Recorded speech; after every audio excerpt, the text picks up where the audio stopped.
Então, pessoal, com relação à salmonelose, a gente sabe bem, já foi conversado aqui, as paratíficas, que é o que nós vamos conversar depois. Então, as de maior importância para nós tem Enteritide tifimurium, no nosso caso lá, Heidelberg, mas existem em torno de 2.500 sorotipos. Claro que desses 2.500 sorotipos, no nosso meio de avicultura, que circula em torno de 130, cento e poucos sorotipos realmente já identificados. Lembrar da Gallinaria pylori, tá?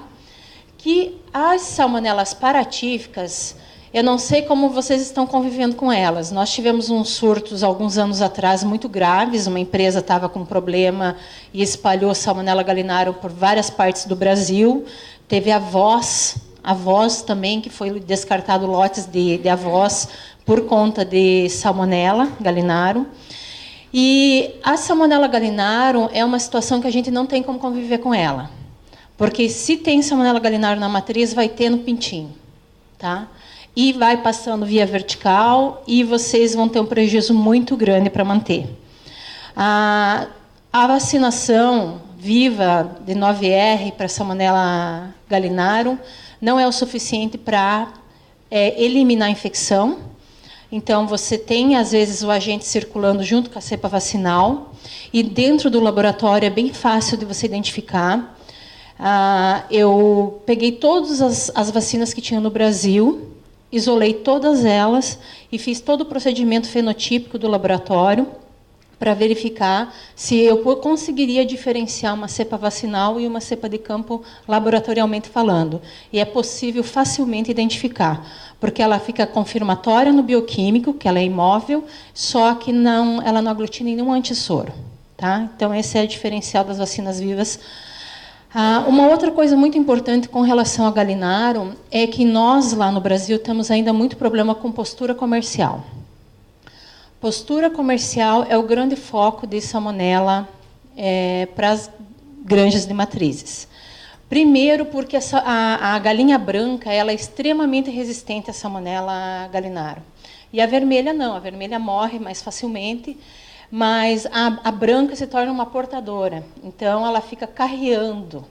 E aí você fica, às vezes, pensando como que entra uma salmonela numa granja de matriz de corte, com boa biosseguridade, e provavelmente ela entra através de duas pernas. Geralmente são pessoas que levam. Pessoas que têm contato com familiares que têm galinhas caipiras, que têm contato com postura comercial, porque Gallinarum e Pylorum, elas ficam nas aves. Elas não ficam, nós não encontramos elas nas rações, nós não encontramos ela em outros ambientes. Ela é relativamente sensível. Então, a ideia da Gallinarum, entrou na granja, vá procurar, em primeiro lugar, falhas de biosseguridade relacionadas com pessoas, entrada de pessoas. Às vezes não dão condições de uma pessoa tomar um bom banho, e aí a Gallinarum entra também por essas situações, às vezes, coisa simples. A Salmonella pylorum já faz muito tempo que nós não temos no Brasil. A Salmonella pylorum, ela teve em 2007, por aí, a gente começou a detectar corações nodulares no frigorífico. Não tinha mortalidade, não tinha alteração nos lotes, só pipocava coração nodulares no frigorífico, como se fosse um tumor, digamos assim. E foi diagnosticado tanto Gallinarum quanto Pylorum nessas situações. Então, ela modificou um pouco, ela talvez entrou por uma via um pouco diferente, mas ela estava presente. Só que a Salmonella gallinarum é muito fácil de detectar nas matrizes, porque a mortalidade começa localizada, você abre a galinha, tem fígado e baço aumentado, e digamos assim, depois das primeiras que você vai pegando, você não tem mais erro. Uma das coisas bem importantes que o pessoal deve fazer na granja é monitorar a mortalidade das matrizes. A galinha morreu, abre, olha fígado e baço. Está aumentado, tem que mandar para o bacteriológico. Outra coisa extremamente importante com relação a Gallinarum e Pylorum é a questão do isolamento. A gente sabe que a ISO 6579 não detecta bem Salmonella gallinarum, e a Salmonella gallinarum é a mais fácil de todas. Em um dia você consegue fazer o diagnóstico. Como que você faz isso? Você recebe o fígado, ou o baço, passa no agar McConkey, faz um clap daquele fígado. No dia seguinte, tem colônias lactose negativa com característica de cheiro, inclusive. Para quem não sabe, é cheiro de hipoclorito. Essa é a característica da Salmonella gallinarum. No caso da pylori, já muda tudo, tá? Mas é super fácil, aí você faz a grupo D, grupo B, polivalente, grupo D, já fechou Salmonella gallinarum, com mais epidemiologia, resolvido. Mas a ideia não era falar sobre a Gallinaria pylori, mas nos programas, se vocês pensarem em fazer algum tipo de programa de controle, tem que estar todo mundo ciente de que Suave de Arrasto não pega Salmonella Gallinaria pylori. Então, a questão daí é a avaliação de órgãos. Geralmente, o pessoal opta por mortalidades. Eu quero explicar um pouquinho para vocês sobre sorotipificação, né? Então, que a importância da sorotipificação é você ter o nome dela para saber onde atuar. Então, eu tenho Gallinarum, eu vou atuar nas matrizes. Pylorum, matrizes. Eu tenho Salmonella Heidelberg, eu tenho Salmonella Heidelberg, eu vou ter que atuar no ambiente. Não adianta eu ficar lá metendo pau na fábrica de ração, vocês têm que fazer isso, vocês têm que fazer aquilo, se a Heidelberg está no campo. A Seftenberg, eu tenho Seftenberg na integração, eu vou lá na fábrica de ração. Eu tenho que melhorar o meu tratamento da ração, porque é lá que ela está passando. Aqui, para vocês terem uma ideia, as metodologias de sorotipificação. Então, a tipificação tem tanto o método molecular, tá? Que pode ser o check and trace, só que ele é extremamente caro, custa em torno de 80 euros, então em torno de, no nosso caso, R$250, em milhões de vocês, em euros, em pesos, eu nem sei quanto que seria. E ele tem o PCR convencional. Esse PCR convencional, ele é muito útil, principalmente quando a gente utiliza vacinas vivas, para poder diferenciar as vacinas vivas das cepas de campo. Porque tem vacinas, por exemplo, vacina viva de Salmonella typhimurium, ela se comporta de forma semelhante no agar. Então, se você amostrou há poucos dias depois de uma vacinação, você detecta a positividade. Aí você tem que fazer o PCR para diferenciação dessas cepas, tá? A diferenciação, então, da enteritide, Typhimurium, Gallinaria pylori. Outra coisa que é importante, geralmente, você consegue somente tipificar por PCR depois da colônia isolada. É difícil de você ter uma metodologia confiável, de você só enriquecer um swab e passar na máquina e dizer que tem enteritides. Tá? Isso aí, eu não tenho conhecimento assim se tem segurança no resultado. A sorotipificação convencional, ela existe desde 1920.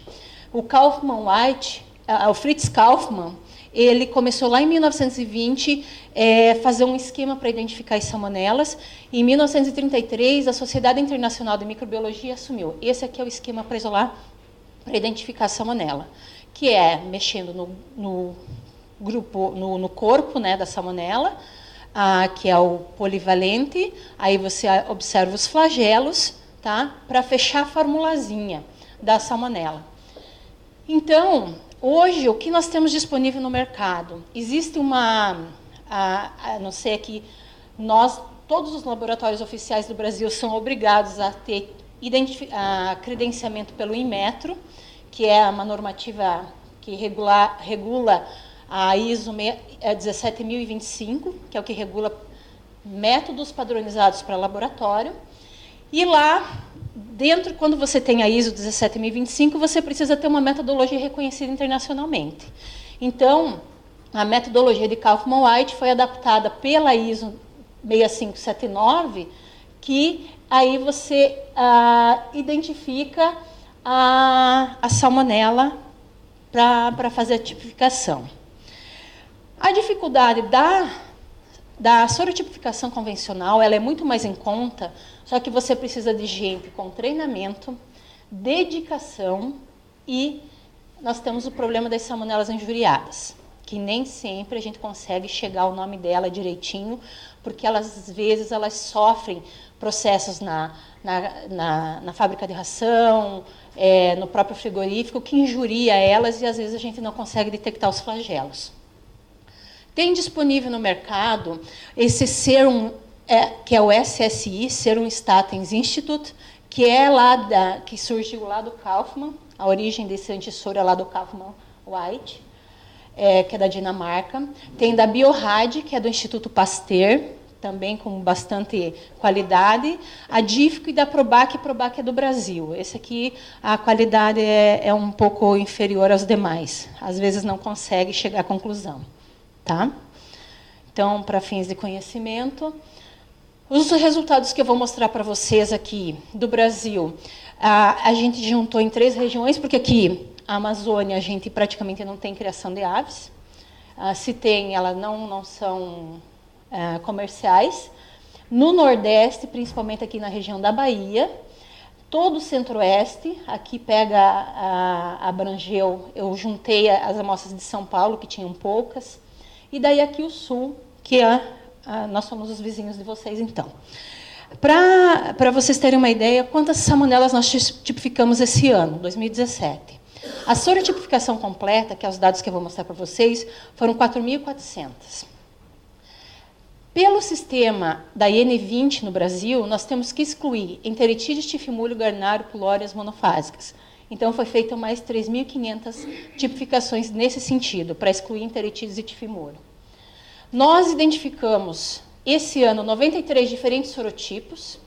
Desses, tem 61 origens diferentes, empresas e laboratórios, parceiros, porque alguns laboratórios, porque o investimento para tipificação é um pouco elevado, então alguns laboratórios fazem só o básico e encaminham para nós o que eles isolam de outras empresas, então isso aqui, às vezes, amplia um pouco a quantidade de origens aqui.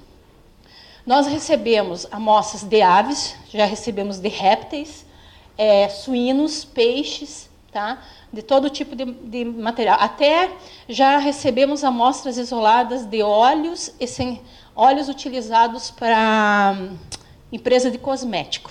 Então, salmonela tem em tudo. Nas amostras provenientes são de fábrica de ração, matriz, incubatório, fermento, suaves de superfície, produtos, etc. Os dados que eu vou mostrar para vocês são de 10 estados do Brasil, divididos nessas 3 regiões. Aqui nós temos os sorotipos mais prevalentes em 2016 e 2017, com um número bem significativo de tipificações. A Salmonella Heidelberg, o ano passado ela estava com 37% de positividade, esse ano ela já aumentou um pouquinho mais para 43%. A Livingstone, ela deu uma diminuída, tá? Foi para 3%. A Chosen Ground continua, essa aqui, ó, 7%, 4%. A Munchen deu uma aumenta, se manteve também, 4%, 5%. A M. Bandaca até desapareceu aqui da lista, mas ela está presente. E a Minnesota deu uma subidinha ali, ó, de 3% foi para 9%. Aí eu vou mostrar várias inter-relações aí para vocês darem uma olhada. Quando vocês receberem um resultado de salmonela que está escrito assim, salmonela entérica, subespécie entérica, o que acontece com essa salmonela? A gente não conseguiu chegar ao nome dela, fechar a fórmula dela. Então, ela fica sendo denominada como salmonela entérica, subespécie entérica. Ok? Aqui nós temos os 5 sorotipos mais prevalentes das 3 regiões do Brasil. No Nordeste, que é bem diferente do Sul, é muito mais calor, nunca tem frio, ambientes mais secos. A Salmonella natum está em 43% das amostras. Vejam que são poucos os números de amostras de lá. Tá? Idicam, Salmonella entérica do grupo E1, Munchen, Rubislau, Javiana, M. Bandaca e Minnesota. No Centro-Oeste, a Heidelberg já chegou, principalmente no Mato Grosso do Sul. Tá? Ela já está em 27% de positividade. A Chosen Ground, 12%, Minnesota, 12%, Tifimurium lá está ainda elevada. Newport, Anatum, Molade e de Canhagona. E no Sul, a grande campeã, 45% Salmonella Heidelberg, seguida da Minnesota e da Munchen. E essas 3 aqui são muito relacionadas com sobrevivência no ambiente. Elas não estão em outro lugar, elas estão lá onde o frango está. Tá? A Schwarzengraud, Montevidéu aqui, M. bandaca, Tifimurium já está recuperando um pouco. Esse ano a gente teve alguns casos a mais de Tifimurium que não tinha tido ano passado, principalmente pela inter-relação de Tifimurium com suíno. Tá? Então, tem algumas cooperativas já na região que fazem o produtor optar, ou aves ou suínos, porque os dois juntos, a Salmonella Tifimurium pode tomar conta. Isso aqui é para vocês terem uma ideia. Nós, em 2008, a gente começou a vacinar para Salmonella enteritidis no Brasil. No começo, a gente teve percalços. Olha aqui, ó, deu uma diminuída em 2010, 2011 diminuiu, mas em 2012 deu uma estouradinha. Por quê? Justamente o que o colega falou. Só vacina não ajuda nada. Se você não controlar a carga infectiva, nenhuma vacina vai controlar nenhuma enfermidade. Então, o pessoal começou a aprender a duras penas, tá? Mas conseguiu diminuir significativamente. Hoje, a enteritidis está praticamente zerada em postura de corte no Brasil. A Salmonella Tifimurium, ela sempre estava pareadinha ali com a Heidelberg, com a enteritidis, mas ela está começando a dar uma recuperada justamente, provavelmente por causa da relação com os suínos. E a Salmonella Heidelberg, ela praticamente não existia em 2010 para nós lá. E ela foi se tornando um monstro que tomou uma proporção muito grande, que prejudica muito nós. A Salmonella Minnesota também, uma salmonela estritamente ambiental. A Schwarzengraud, fábrica de ração, e a Munchen também ambiental. Então, essas são salmonelas que vocês podem observar ali para ter uma ideia de como está a situação da Salmonella Heidelberg. Eu agora estratifiquei as sorotipificações para vocês entenderem quais são os sorotipos mais encontrados em fábrica de ração. A Salmonella Montevidéu, de quase 400 tipificações, é a que está em primeiro lugar na fábrica de ração em 2017. Eu não cheguei a fazer a evolução dos últimos 3 anos, porque são muitos dados. A Livingston também é uma salmonela que persiste. A Corvallis, M. bandaca, tem muitas entéricas, subespécie entérica, porque ela é um local muito que injuria bastante a salmonela. Idicam, Cerro, Seftenberg, Agona, Anatum, Derby e Warrington. Só que todas essas outras salmonelas aqui também já foram detectadas na fábrica de ração esse ano, no nosso laboratório. Então, tem aqui, ó, tem alguns nomes meio estranhos. A Schwarzengraud está aqui, ó, Grupensis. Tem muitas dessas aqui que foi identificado somente um sorotipo, tá? Mas é para vocês entenderem a variabilidade de sorotipos que circulam na fábrica de ração, ok? Outra coisa que eu acho importante passar para vocês é, na fábrica de ração, monitoria de fábrica de ração, qual é o melhor material para detectar salmonela? Pelos nossos levantamentos, agora esse ano, a ração, a positividade em si é baixa, principalmente porque o pessoal usa muito ração peletizada. Agora, você quer focar, ver se tem salmonela na tua fábrica de ração, você vai detectar nas farinhas de vísceras, farinhas de carne, tá? E no pó de fábrica de ração, através de suave de ambiente. Então, não, na minha ração está sempre dando negativo, está dando Schwarzengraud lá nas matrizes, mas não é problema meu, porque eu não tenho amostra positiva na fábrica. Se você procurar bem, tem. Tá? Então, isso eu acho importante vocês terem uma ideia de onde vocês podem procurar.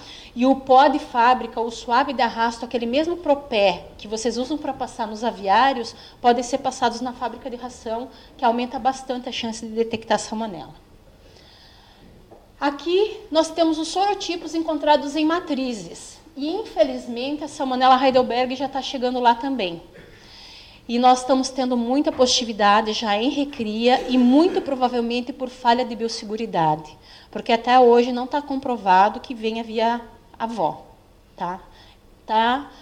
Provavelmente isso aqui é caminhão, é falha de biosseguridade que está começando a chegar nas matrizes da Salmonella Heidelberg. Essa Salmonella Anatum bem interessante, ela está comum, essa aqui talvez tenha alguma coisa com origem de matriz, de avó. Brandenburg, Newport, se atentem que essa salmonela Newport, ela é comum em bovinos também. Então, muitas integrações, às vezes, aparece salmonela Newport, que é contaminação cruzada de bovinos, ok? Então, olha aqui vários tipos de salmonela que nós detectamos. Lembrar que as salmonelas invasivas, todas as salmonelas invasivas vão passar, vez ou outra, salmonela via ovo para os pintinhos. E quando elas não são invasivas, as SPP, as Heidelberg, a Anatum, a Give, ela vai passar contaminação para o pintinho via contaminação fecal da casca do ovo. E algumas vão persistir lá no fomento, vão chegar lá no aviário. Ok? Aqui outros sorotipos que nós identificamos em matrizes também. Tá? Apareceu uma enteritidezinha aqui, Gaminara, M. bandaca, Montevidéu, Minnesota. Então, as matrizes também, a quantidade de salmonela são grandes. Já no incubatório é muito interessante que a gente não encontra uma variedade muito grande de salmonelas no incubatório. Talvez não esteja procurando direito, mas, olha aqui, salmonela Give, Heidelberg, Minnesota, São Paulo, tá? Várias salmonelas Tifimurium. E eu não sei se vocês ainda utilizam, mas nós lá no Brasil estamos com muito problema com relação à ambiência, direitos dos animais, ONGs, né? Preocupação com o bem-estar dos animais. E uma das coisas que o pessoal fazia antigamente era pegar 10 pintinhos na hora que chegava no aviário, deixa separadinho lá, deixa passar fome e sede até que se expressasse a salmonela. E quando a gente para pensar, isso não tem cabimento nenhum. Porque veja aqui, ó, você acha que... Está meio quente? Caliente. Achei que está meio caliente aqui, não está?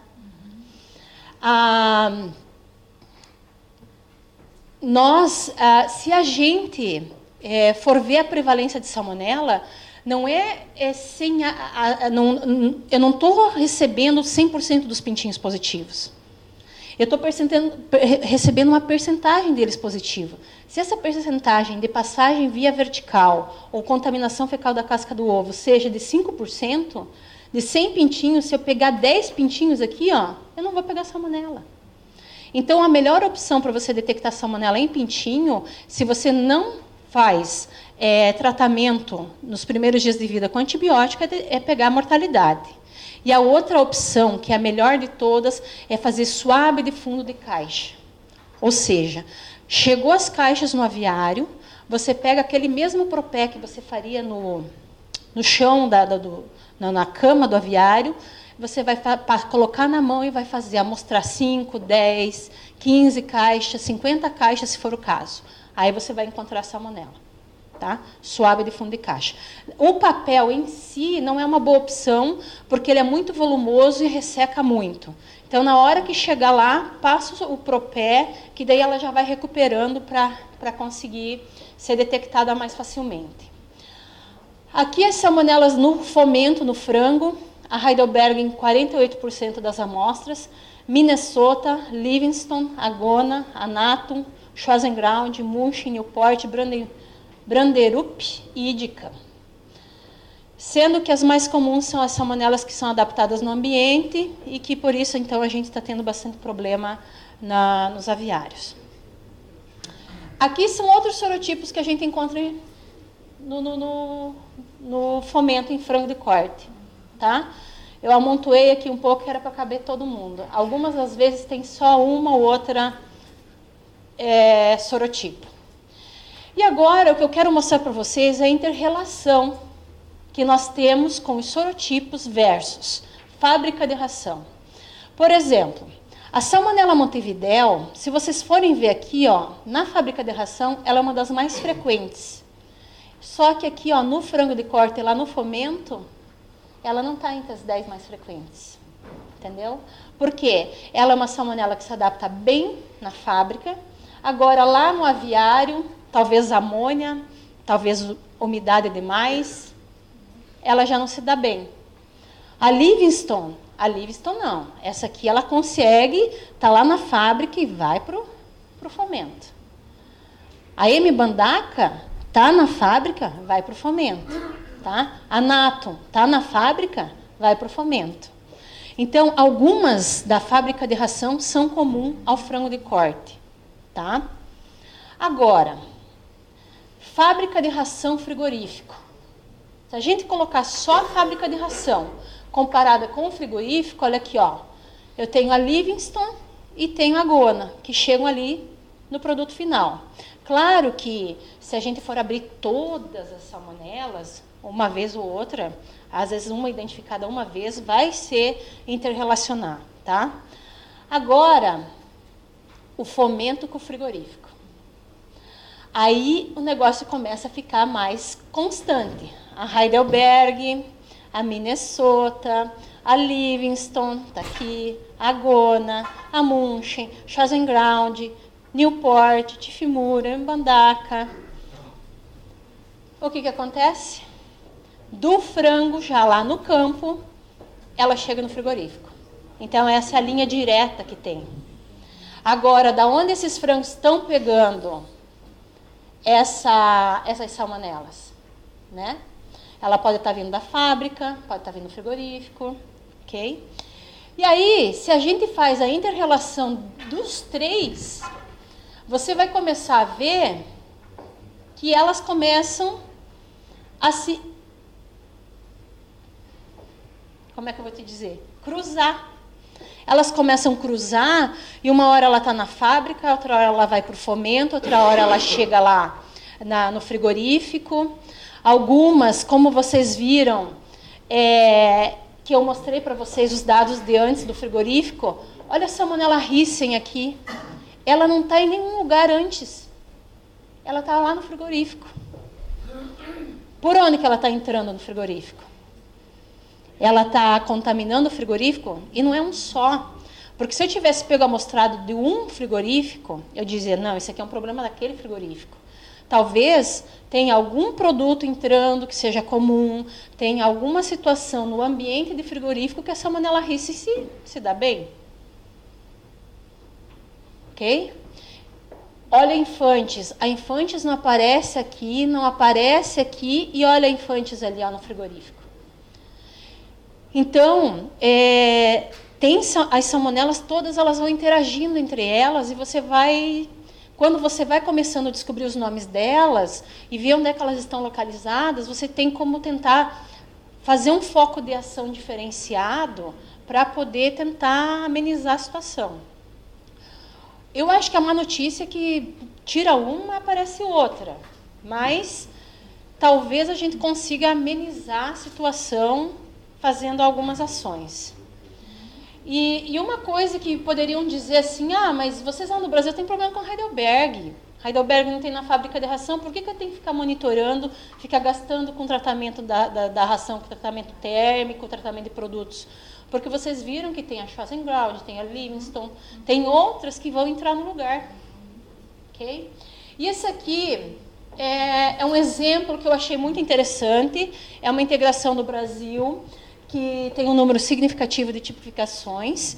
Desse ano, 2017, amostras que foram encontradas no matrizeiro, no incubatório, na fábrica de ração, no fomento e no frigorífico.